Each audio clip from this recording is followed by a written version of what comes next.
Messieurs, bonsoir. La France en panne d'électricité pendant 4 bonnes heures et parfois plus.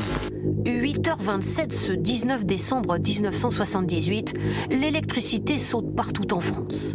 Les ascenseurs, les métros, les trains s'arrêtent. Certains usagers, hagards, ont dû être évacués par les tunnels.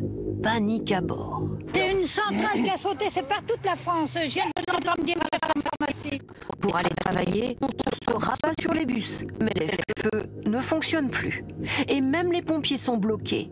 Mais au milieu de la pagaille généralisée, un petit exploit a lieu à Uzès. Un chirurgien termine une opération avec une lampe de poche. Très vite, on cherche les coupables. On aurait pu ne pas apprécier le tout électrique dans tous les immeubles. Ce jour-là, il a gelé. Les Français ont mis le chauffage à fond. Beaucoup trop pour le réseau électrique qui implose ici, près de Nancy. Au même moment, la ligne de 400 000 volts de Bézaumont déclenchait, ou si vous préférez, disjonctait.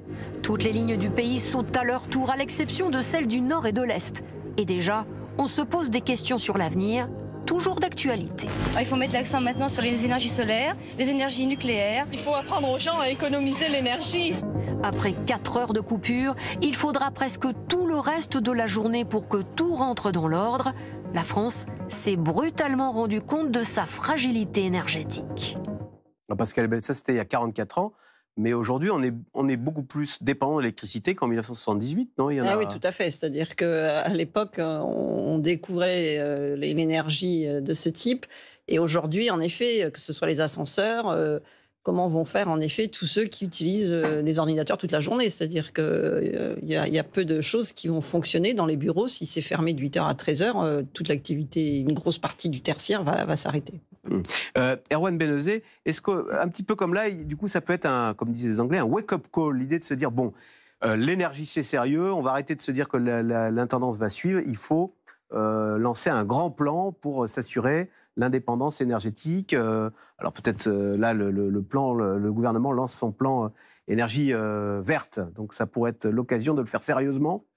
En fait, ce qu'il ne faut surtout pas faire, c'est de ne pas réitérer les erreurs liées aux 2 premiers chocs pétroliers des années 70, c'est-à-dire d'apporter des solutions qui soient conjoncturelles, des solutions d'urgence, comme on le fait pour cet hiver, et puis ensuite, une fois que les prix se seront calmés, une fois que on aura trouvé des solutions d'approvisionnement, de continuer tranquillement, effectivement, à construire un petit peu de renouvelables, éventuellement à construire de nouveaux réacteurs nucléaires et à ne pas réfléchir à un plan de sobriété ou en tout cas comment faire que sa consommation soit le plus optimale en fonction des besoins, mais qu'elle protège à la fois l'environnement et les crises suivantes. Pour vous, c'est la sobriété qu'il faut retenir plus que l'investissement dans les éoliennes, le solaire? Il n'y a pas de solution magique, il n'y a pas de panacée. C'est effectivement un mix entre de la sobriété. Pourquoi la sobriété? Parce que d'une part, c'est comme ça qu'on protège l'environnement, et d'autre part, c'est ce qui permet de limiter les investissements qui vont se chiffrer en centaines de milliards d'euros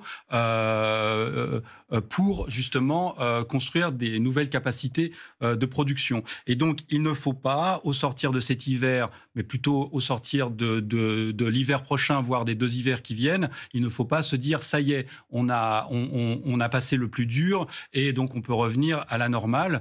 C'est ce que la France a fait à partir des années 80 et ça a été sa grande erreur.